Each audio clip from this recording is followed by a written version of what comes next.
and the young people who were in my group, we were talking about respect.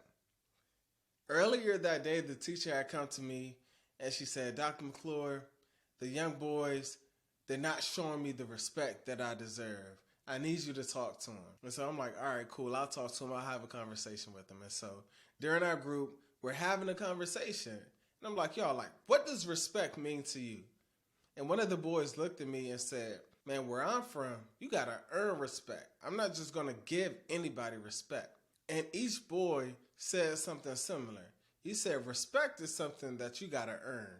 You just can't give respect to everybody. Where young people felt that you had to earn their respect, and some of the teachers felt like, I'm an adult, you just got to give respect. No, I'm not saying which is right.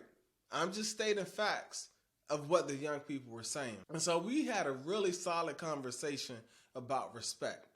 Then I told the boys, listen, y'all are making choices that whether you feel like respect is given or respect is earned, y'all are making choices that are going to lead y'all down the wrong path, and y'all aren't going to find success in life. So what can we do so that y'all can coexist with this teacher inside of the classroom?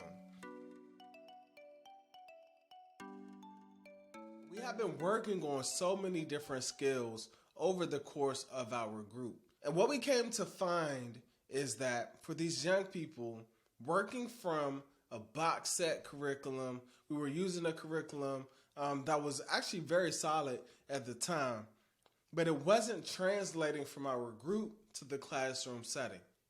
And what we had to do, I had to toss that curriculum, y'all. And then we had to have some honest and real conversations. And I asked my boys at the time, like, what is it that y'all want out of life? And I remember at the time the boys said, you know, I think I'm going to the NFL. I want to play sports. I want to go to college. And those are all cool things. Like, but on the track that y'all are going, y'all don't even have the grades to make it. And they was like, oh, you got to have a GPA? Like, you got to get grades? And there was a disconnect. And so I started talking to them really about the game of life. But we showed a video of the Seattle Seahawks. That's when Marshawn Lynch, shout out to Beast Mode. He was going wild. Russell Wilson was there. And I showed him a video of Marshawn Lynch. And Marshawn Lynch being from Oakland, he talked about his adversity and things that he had to overcome. And my boy said, oh, like, we have to be like Marshawn Lynch and we have to avoid peer pressure. We have to make good choices. We have to get along with our peers. We have to respect our coaches so that we can be successful and make it to the next level. And it clicked for them just watching that video. They were able to go back into the classroom and get the job done. And what I learned in that moment is, even if we have this box set curriculum teaching them these things, it's only going to translate but so far. And what was very impactful was making real life applications of people that looked like them, came from backgrounds where they came from, and they understood the language that they spoke. Over time, I went on to really take the things that I learned working with young people and also some of the things that I've actually studied, such as for my dissertation, which was an investigation of CASEL Select programs with youth of color from high poverty communities. And what I found in my dissertation was a number of programs that were the most effective for youth of color. But I also learned that there are a number of barriers for people who want to implement social emotional development inside of the classroom or school setting. One of the biggest barriers is time. And so understanding that there's a major barrier, time, of people wanting to implement these programs but not having the time, and also understanding that sometimes these curriculums, they're not culturally responsive. They don't speak the same language as the young people. Understanding those things, I made the decision to create my own SEL curriculum, 6-minute SEL. And 6-minute SEL aligns with the CASEL, which is the Collaborative for Academic Social Emotional Learning. It aligns with the 5 core competencies of CASEL. And I took those core competencies and I wanted to make sure students like the young boys who I work with actually saw themselves represented inside of the curriculum. And I also wanted to meet a need of our teachers, of our facilitators, psychologists, counselors as well, who all said, while we want to implement these curriculums, We just don't have the time.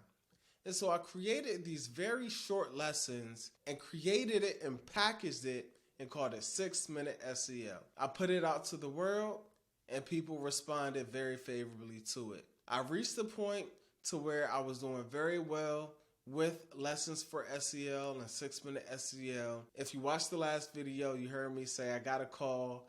Shout out to the co-founder of 7 Mindsets, Scott Schickler, who gave me a call while my son was inside of the barbershop and said, hey, I love what you're doing. I love the content that you're creating, and I want to see if there's a space for a partnership here. And we've had several conversations, and over time, I made the decision, the very tough decision, to sell my company. And my company, Lessons for SEL, was acquired by 7 Mindsets. And I ended up merging and becoming part of the 7 Mindsets team.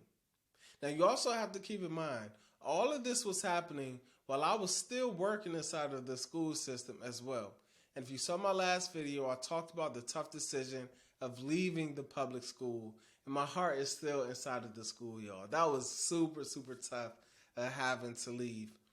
But then once I actually left the school system, I joined on full-time as the Director of Innovation with 7 Mindsets. And there are many reasons why I joined 7 Mindsets. I think one of the biggest reasons why I joined 7 Mindsets, it was mission aligned. I spent my entire duration as a school psychologist hoping to improve outcomes for young people. I believe deeply that with given the right tools, the right language, the right mindsets, that young people could fly. And this company, 7 Mindsets, was founded on those principles. And what better way, what better time for me to take the things that I have been doing, I've been laboring, and join a company with the same mission. And so I joined on to 7 Mindsets as the Director of Innovation. And in this role as the Director of Innovation, I get to do some really cool things. Importantly, I still get to use my skills as a school psychologist in my role as Director of Innovation. And we got to have a conversation about that too, right? Because so many school psychologists feel like they have to be boxed in. They feel like they can only test and evaluate students. And I'm here to share that we can use our skill set as school psychologists to transform the world and do some really neat things. And that's exactly what I have the opportunity to do with 7 Mindsets. And 7 Mindsets is a mindsets-based learning company that helps people gain the tools to understand the language to shift from what's wrong to what's strong. You might be asking, what are the 7 Mindsets? The 7 Mindsets are everything is possible. Passion first.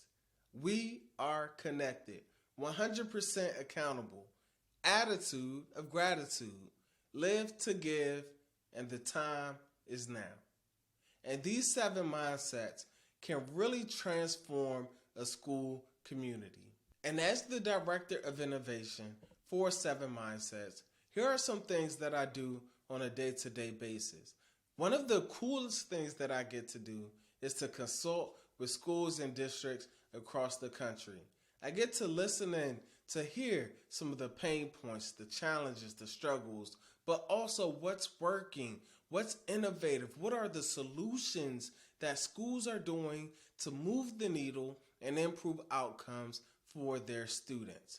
That's one of my absolute favorite parts of the job. Another cool thing that I have the opportunity to do as the Director of Innovation is ideation. Now listen, I'm real big on being able to name, know, and use your strengths. One of my top 5 strengths is ideation. And as the Director of Innovation, I get to ideate, being able to dream big ideas, to discover what's possible, and then work collaboratively with teams to figure out how can we take these products, the programming, the curriculum, the different initiatives to the next level. It's super cool, y'all. Another thing I'm able to do as the Director of Innovation is speaking engagements and being able to travel across the country to talk about issues that are facing and impacting educators and students across the country and internationally as well. A big part of my job as the Director of Innovation is continuing to innovate lessons for SEL and 6-minute SEL. But then there's also the 7 Mindsets curriculum, which is the mindsets-based curriculum. I'm able to use the skills that I gained while working inside of the public school system, while being a school psychologist, and using those to help the company 7 Mindsets grow, to have meaningful impact across the country with students, with families, with community, with teachers and staff. And I believe deeply in the mission of 7 Mindsets. If you want to learn more about how 7 Mindsets might help your school community, I'll leave the link below in the description and check us out. If you have questions about how 7 Mindsets can help you, your school, your family, or your community to innovate, let us know. We're here to help you and support you as well. And finally, I've been able to do some really neat things in my time working inside of the education system. It's been a transition leaving the public school, but working with the companies such as 7 Mindsets is promising. And I can't wait to see where we go in the future. Make sure you hit that like button, be sure to subscribe, and continue following and showing love and support. Until next time, take care everyone.